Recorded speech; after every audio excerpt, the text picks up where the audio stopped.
Salut! Aujourd'hui, dans cette nouvelle vidéo, je souhaite te parler de la relation à l'autre, aux autres, le vivre ensemble, la communication.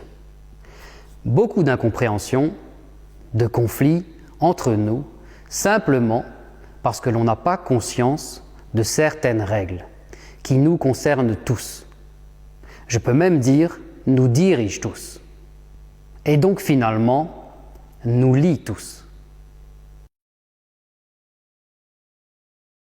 Pour éviter ces incompréhensions, pour avancer, construire, réussir une relation, qu'elle soit sentimentale, amicale ou professionnelle, il est indispensable que tu intègres les 5 points qui vont suivre. Tu t'es peut-être déjà senti incompris dans une discussion, comme si l'autre n'entendait pas vraiment ce que tu lui disais. En voilà les raisons. La première, nos perceptions et réalités sont différentes. Tu as, tout comme la personne en face de toi, ta propre perception du monde. Comme des filtres propres à chacun, à travers lesquels passent les images et expériences de la vie. Ces filtres agissent selon ton univers, selon tes croyances, ton vécu, tes codes, ton éducation. Tu ne peux donc pas avoir les mêmes filtres, les mêmes perceptions, interprétations des événements que l'autre. Il se peut même que tu puisses avoir une vision différente de l'autre, de l'expérience qui se déroule sous vos yeux. Le deuxième point, nous avons tous les mêmes besoins d'amour, d'appartenance, de plaisir ou de fuite face à la douleur. Nos cerveaux fonctionnent ainsi. Tu pourrais donc essayer de comprendre la réaction en face en te disant que celle-ci est très probablement régie, tout comme ça l'est pour toi, par un de ses besoins. Que cherche-t-il à acquérir ou à fuir? Ce qui nous emmène au point suivant, le troisième.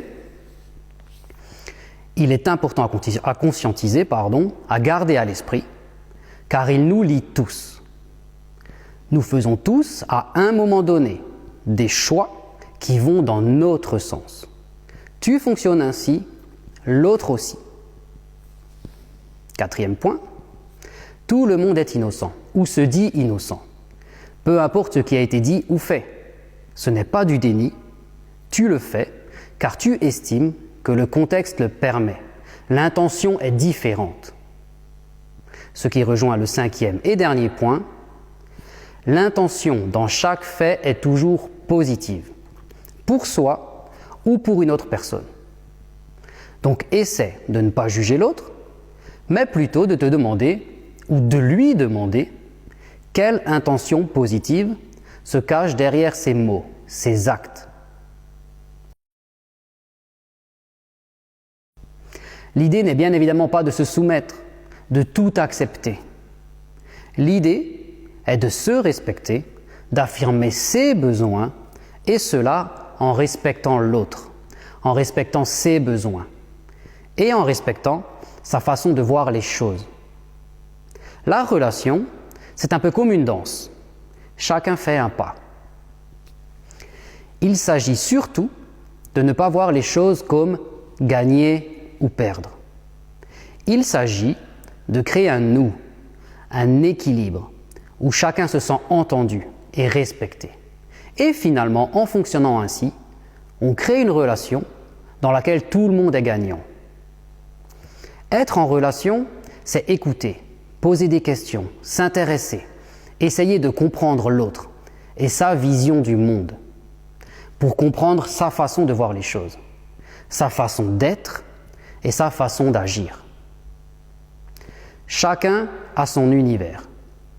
Dans une relation, soit les univers s'harmonisent, soit se confrontent. Pour moi, le choix est fait. Et pour toi? Voici la citation que j'ai choisie en rapport avec le sujet du jour. La communication commence par l'écoute et se termine par l'empathie.